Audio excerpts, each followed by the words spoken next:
Cheikh Moussa Ka, fils de Serigne Ousmane Ka et de Sokhna Absatou Seck, est né à Ndilki près de Mbacké Bawol vers 1890. Il avait des liens de parenté très étroits avec son guide et maître Cheikh Ahmadou Bamba, en ce qu'il est lui aussi descendant de Mame Maram Mbacké, aïeul de la famille des Mbacké. Étant un homme de vaste culture et d'une extraordinaire ouverture d'esprit, Serigne Moussa Ka a marqué son temps à travers l'importance de ses écrits pour la plupart dédiés à Serigne Touba. Malgré ses liens de parenté avec le Cheikh, il s'identifie toujours dans ses écrits comme le serviteur de Khadim Rassoul. Sa maîtrise de la géographie, de l'islam, du mouridisme et de l'histoire en général était remarquable.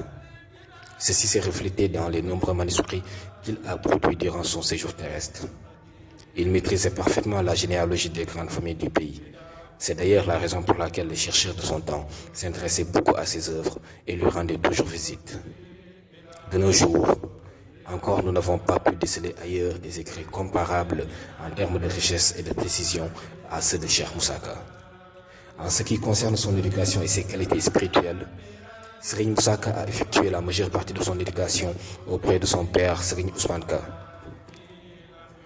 Avant de faire son allégeance à Serigne Touba, il a été formé à la bonne école car son père, connu à l'époque sous le nom de Modou Ngagne Awa, a eu à dispenser des enseignements à plusieurs personnalités religieuses du pays, parmi lesquelles nous pouvons citer El Hadj Malick Sy, El Hadj Abdou Cissé de Djamal, El Hadj Dramé de Dramé Escale et Serigne Mamor Yacine Dème d'après Serigne Moussa Ka lui-même. C'est à la disparition de son père qui fut plus tard disciple du Cheikh que Serigne Moussa Ka rejoignit Serigne Touba à Thiéyène où il était en résidence surveillée et pour faire son allégeance. Depuis lors, il était toujours sous le sillage du fondateur du mouridisme, qui lui inculqua ainsi une éducation spirituelle parfaite. Ceux qui ont connu Cheikh Moussa Ka disent de lui qu'il était un homme généreux, affable, qui donnait tout ce qu'il avait à ceux qui en avaient besoin, même sa nourriture du jour. Il était également un chercheur ouvert et fut remarquable par son abandon du bas monde. Serigne Moussa Ka était pieux, très véridique et unificateur. Sa contribution à la littérature islamique en général et mouride en particulier fut considérable. Aujourd'hui, bon nombre de personnes ont connu la géographie du prophète et de son serviteur grâce aux écrits de Serigne Moussa Ka. Grâce à son expression facile et sa maîtrise de la rhétorique, qui était un don incontesté de Khadim Rassoul, Serigne Moussa Ka n'a épargné aucun domaine dans ses écrits. De ce fait, parmi ses œuvres littéraires, nous pouvons citer que Serigne Moussa Ka a parlé de l'histoire du prophète, paix et salut sur lui, de son portrait physique et de ses qualités morales dans Barkhane, de l'exil du Cheikh au Gabon en 1895 et 1902, de son retour et l'exil en Mauritanie entre 1903 et 1907, des épreuves qu'ont subi les prophètes et les saints à titre d'exemple pour tous les croyants. Il a également fait les éloges de son maître, Khadim Rassoul, et des louanges dédiées à la sainte Mariama Bousso, son Mame Diarra. Serigne Moussa Ka a également développé dans ses œuvres l'itinéraire spirituel du Cheikh,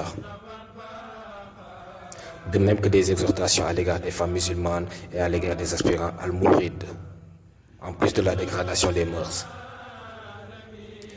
Des hommages posthumes à l'égard des personnalités mourides comme Serigne Mouhamadou Moustapha Mbacké, premier khalife des mourides, Serigne Ahmadou Ndoumbe, Serigne Massamba Mbacké, Cheikh Anta Mbacké, Serigne Dame Abdourahmane Lo, Cheikh Ibrahima Fall, entre autres, ont également été formulés par Cheikh Moussa Ka dans ses manuscrits. Il a également produit des écrits sur la ville de Touba et son honorabilité, sur les relations entre maître et disciple, sur les qualités de l'aspirant sincère, al-Mourid, c'est-à-dire sur la guerre sainte de l'âme, Djihadun al-Nafsi, sur l'historique de la grande mosquée de Touba.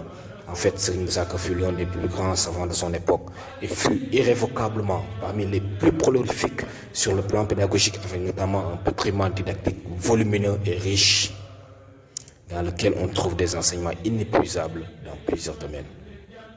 Cheikh Moussa Ka est une bibliothèque.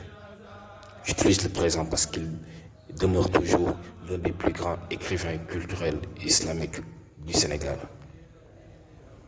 Si vous n'êtes pas encore abonné, abonnez-vous. D'autres vidéos de notre histoire, de l'histoire du Sénégal et de l'Afrique vont venir bientôt.